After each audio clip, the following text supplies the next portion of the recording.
Hello there, and welcome back to War Thunder aboard the IJN Myoko. And this Japanese heavy cruiser, which sits at battle rating 5.7 and is at rank 4, is in its 1944 configuration, just as its Tech 3 counterpart, the IJN Haguro, of the same year and the same class, same battle rating, same tier.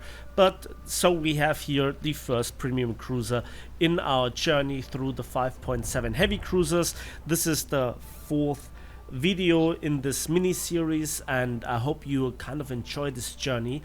And this is definitely one of those ships that I was looking forward playing in this mini series, because you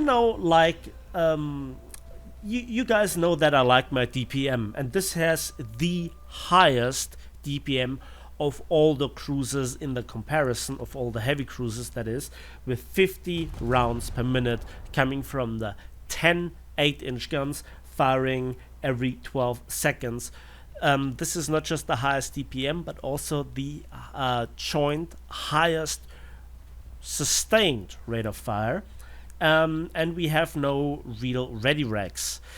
The thing is, it is a beautiful ship. I do not apologize for the skin. I love it.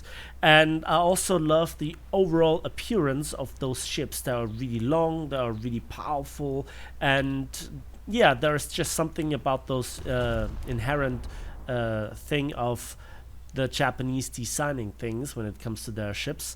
It is a ship that has its up and down. So for example, when it comes to the armor, it has a relatively strong main belt of 102 millimeters, actually slightly inclined, so at long ranges the impact angle is even steeper, or less steep, if you will, compared to a 90-degree impact. But the problem is, this is not a level of protection that the barbettes and especially the turrets themselves enjoy, because they are only 25.4 millimeters thick. That is a similar problem that we already had discussed with the HMS London, and yeah, the ship doesn't really like getting fired at, even by destroyers. It just loses so much crew that quickly. And we will talk later about the main armament. Let's talk about the rest of it and what also makes the ship relatively special in this heavy cruiser comparison. So first of all, the ship is reasonably fast with 62 kilometers per hour. It's a heavy boy with nearly 16,000 tons. So the Japanese absolutely did not cheat with any sort of treaties, right?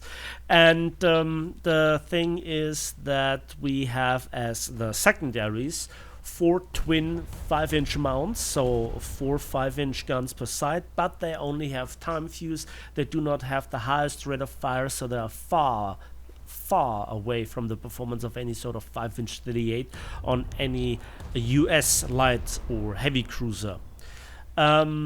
They only fire AG or the time fuse. You do not have radar, if I'm not mistaken. Yeah, you don't have radar. And then as the remaining armament, you have lots and lots of 25 millimeters. They're awful. They don't have the highest rate of fire. They don't have the highest damage output when compared to 40 millimeters or 30 millimeters. But it seems also they have less effective damage than 20 millimeters. They don't have the range. They don't have the sustained rate of fire. The magazines take an astonishing amount of time to reload. So there is that. 25 millimeters are not good. And then we come to the torpedo armament. We have 2 quadruple launchers, 1 per side, with 1 stack of reload each, so a totaling of 16 long lances. And this is less than what we can see from similar-ish designs, such as the Mogami class, where you have 24 long lances. The same goes with the one of the IJN Tone. So, let's also talk about the torpedoes. They are mighty. The long lances are well known and well feared. In this case, we have the Model 1, Mod 2, 20 kilometers of range, 91 kilometers per hour speed, and a hefty 627 kilogram warhead. This is a battleship busting machine. So you turn away from the spawn, and then you launch a salvo of 4 torpedoes, reload them, fire again, and then turn around. This takes forever. Everybody knows what you're doing, and they have to run for their lives while they gun you down. Remember, the ship takes a lot of damage from destroyers to light cruisers to heavy cruisers alike. And I think that those long lances are not always that easy to use because, first of all, sometimes you don't have a line of sight because an island is blocking the way, or worse, a teammate drives into the launch torpedoes, especially at the start. And people can see them coming, especially when using the shell cam. And the next thing is, very often any sort of gunfight decides the outcome of a match before the torpedoes arrive, even though they are the joint best torpedoes in the game, in my opinion, especially in the amount that you fire. And yeah, you have to rely on your guns, and they get easily knocked out. However, again, you have the highest DPM of any heavy cruiser. You have a solid HE round with 8.5 or 8.6 kilograms of TNT. That is not bad. Then we have also, as a tier 1 upgrade, the 20.3 centimeter Type 91 AP, which has 835 meters per second mass velocity with a impressive TNT yield of 3.25 kilograms and a penetration of 364 millimeters at 1000 meters, and at 10 kilometers it falls off to 232 millimeters. Now, first of all, this is an AP-HE-BC round. Just like with the SARA, it does the job, and you do not have outstanding problems. You're grateful for this round because, it bites into the armor, it does a lot of damage, and it is reliable. But it is not the highest penetration. We will see later on absolute monsters, especially at range, that have somewhere between 277 millimeters and 290 millimeters of penetration at 10 kilometers, dwarfing the 232 millimeters. But I still like it. I really enjoy the DPM when you are not targeted, or if you just can sail away from the enemy, to deny them the easy shot that they are used to, where they have to aim differently to hit you. Yeah, definitely this ship can do the job. When you sail away, your magazine still can get detonated because the bulkheads are only 57 millimeters thick, and there are also shell traps for the super firing ones in the bulkhead section, even though they are 89 millimeters thick. Again, your belt, that's not bad, but the deck armor is also 32 millimeters thick, up to 35 millimeters thick, but it's not plunging fireproof. You have no turtle back, and the magazines are right at the waterline. That is a bit of a disadvantage, and this is where the ship can suffer a massive magazine detonation. So, let's just quickly summarize this ship. It's fast, it has mighty torpedoes, and it has the highest gun DPM in the game. The armor for the belt is not that bad, but for the turrets, it's actually bad. And you can get detonated, so the ammo is not hidden like with the HMS London, where it's really well below the waterline and very difficult to hit in the first place. And I think that this is the biggest difference, the standing power, to get shot by destroyers or cruisers and take it, at least for a while, even at distance. That is not an option that you have, and you will die relatively quickly. But if you have a jump on your opponent, your DPM, the volume of fire, when it comes to a heavy cruiser, where there is actually only one that can absolutely surpass it, but you know, we do not talk about the Des Moines class here in a comparison versus the 5.7 cruisers. So sometimes the shells don't seem to hit where they need to hit. And sometimes I'd love to have a little bit higher muzzle velocity. But that is like complaining on a very high level. Overall, the firepower is some of the most reliable in comparison to other heavy cruisers in particular.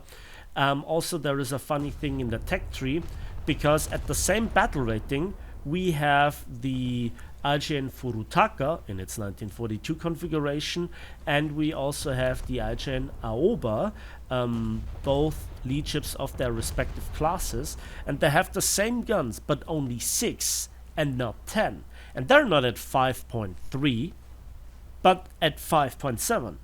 So I think that is 40% more firepower that you have compared to those cruisers, and they're at the same battle rating, and they don't have anything other than, you know, less guns for their advantage. So this is really weird when it comes to the battle rating system. Should the IJN Myoko go to 6.0? Well, due to War Thunder's compression, and we will see this discussion flare up with one of the other heavy cruisers that is still yet to be visited in this mini-series, if it should go up to 6.0. You know, this is really difficult, because 5.7 is really nice, because you see a lot of down tiers in comparison to 6.0, where we see a lot of up tiers. And it's not just an incremental slow improvement of your opposition. This is where you go from destroyers, light cruisers and heavy cruisers straight into facing German battleships with 20 seconds reload. Nobody that plays cruisers likes that. And the difference between 5.7 and 6.0 is just so drastic. So this ship has therefore a really big problem. Where do you put it? It's one of the best heavy cruisers gun-wise and torpedo-wise. Obviously, in my opinion, the AA is, despite the sheer amount of barrels, not good and will rarely save you. And when it comes to the main armament, the only thing that I really can complain about is that the armor protection for your turrets is that weak that even destroyers with SAP rounds or sometimes even AG rounds can knock your turrets out. When they hit them, the barbettes are a bit more resilient, and yeah, you have no SAP rounds. Now, the AP does enough internal damage that when they hit, and sometimes I really have problems hitting ships at all, even with 10 guns, it's weird, then they do enough damage, so I do not really need SAP rounds. And if SAP rounds behave more like AP rounds in the current state, especially when you look at the stat cards throughout the various different nations' ships and their, you know, ammo supply, then, you know, it's not that big of a deal. And I prefer to have a solid, reliable APAG BC round compared to even the most powerful SAP round, if I'm honest. It's really nice if you have the choice, but if you do not have the choice, or you have rather to decide between the two of them, I absolutely go with this still very heavy hitting AP round. So if you want to rewatch this video, the main reason why I picked this gameplay is because we had some chat banter here with one of those guys that accused me of hacking, because I, well, was relatively lucky, if you rewatch the video, with finishing him off relatively quickly and actually detonating his ship. So that was more luck than judgment. But on the other hand, I noticed him coming around the corner, and well, again, 10 8-inch guns work wonders when they hit. And with the highest DPM and the highest 8-inch gun barrel count so far on any ship, I think that, yeah, this is the best ship to win a 1 versus 1. So the IJN Myoko.